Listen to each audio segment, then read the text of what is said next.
Hello दोस्तों, welcome to my channel Ritu intuitive tarot. आज हम एक छोटे से टॉपिक पे बात करने वाले हैं जिस पे काफ़ी लोगों को बहुत ज़्यादा कन्फ्यूजन है। जो एस्ट्रोलॉजी के बारे में नहीं जानते हैं, न्यूमलॉजी के बारे में नहीं जानते, कॉन्सेप्ट ऑफ एस्ट्रो साइंस के बारे में नहीं जानते हैं।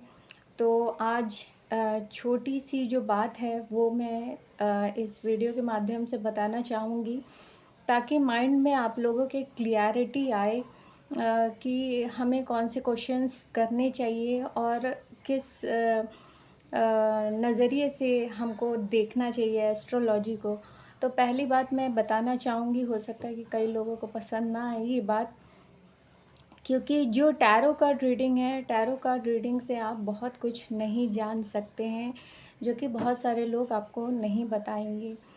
टैरो कार्ड रीडिंग का जो काम है वो काफ़ी लाइटली काम करता है, फीलिंग्स पे काम करता है। जो भी अपने पार्टनर के बारे में आप फीलिंग्स जानना चाहते हैं, या फिर आगे भविष्य के बारे में जो आकलन होती है वो एकदम करेक्ट हम नहीं बोल सकते हैं।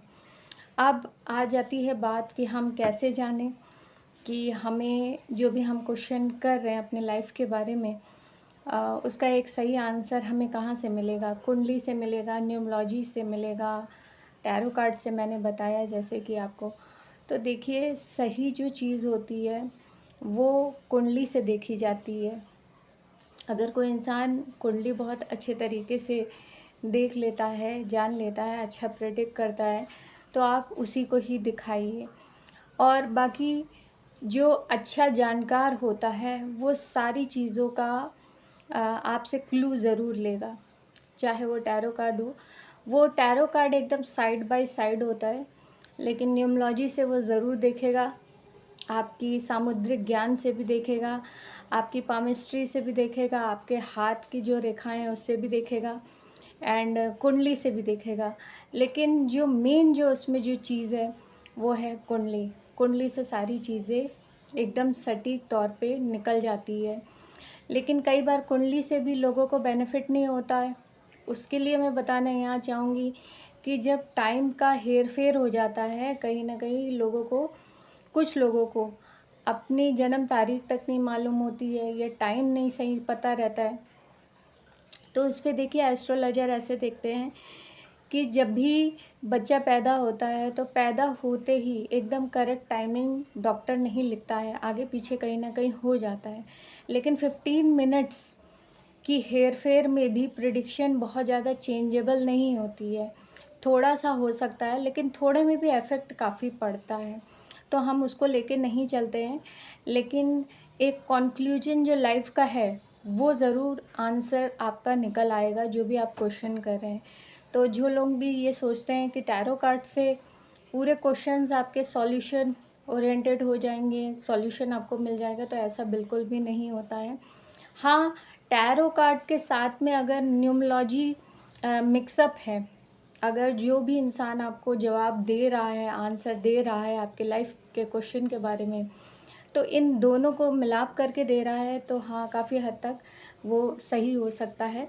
लेकिन जो भी बड़े बड़े क्वेश्चंस हैं उसके लिए मैं यही कहूँगी कि आप कुंडली को दिखाएं, और करेक्ट टाइमिंग होनी चाहिए, तो बहुत कुछ आप उसके बारे में जान सकते हैं। इसमें एक और बात मैं कहना चाहूँगी कि जो भी पर्सन एस्ट्रोलॉजी में है, टैरो कार्ड रीडिंग में है, या जिस स्ट्रीम में है, क्योंकि एस्ट्रो साइंस जो भी चीज़ हमारे ग्रंथों में भी ऐसे उल्लेख किया हुआ है और ऋषि मुनियों ने हमें दिया है, ताकि मानव जीवन का आगे उद्धार हो सके, हम किन्हीं घटनाओं से बच सके, अमंगल चीज़ों से बच सके।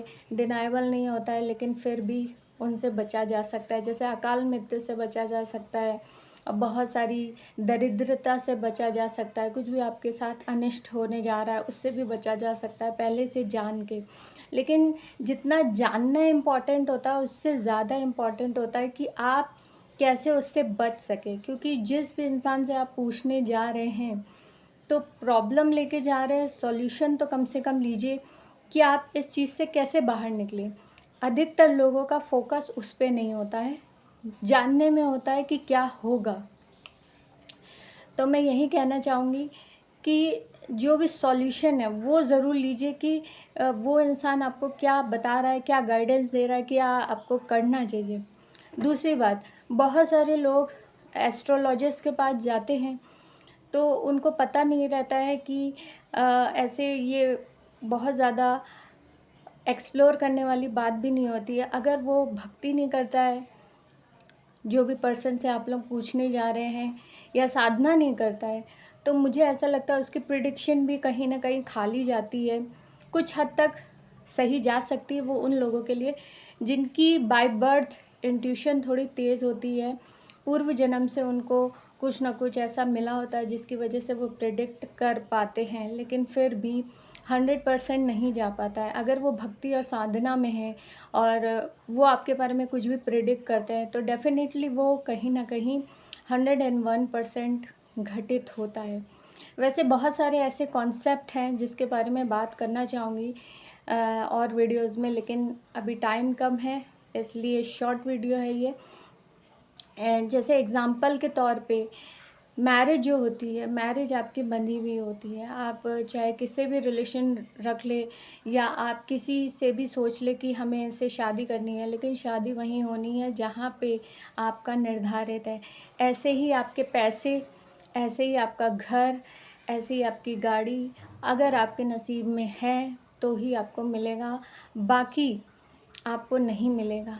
अगर कुछ लोग चाहते हैं कि वो चीज़ें उन्हें हासिल हो, तो उसके लिए जो रास्ता है वो है साधना मार्ग का, भक्ति मार्ग का। और वीडियोज़ में मैंने बताया है कि साधना मार्ग और भक्ति मार्ग से बहुत कुछ पाया जा सकता है, बशर्ते कि थोड़ी-सी मेहनत करने के लिए अगर हम तैयार हों। निजी जीवन में हम बहुत सारी तैयारी करते हैं, पढ़ाई के लिए, नौकरी के लिए, और भी चीज़ों के लिए इंटरेस्ट जो भी हमारा होता है, लेकिन हम इस लाइन के लिए नहीं कुछ टाइम निकालते हैं क्योंकि हमें बिलीव नहीं है।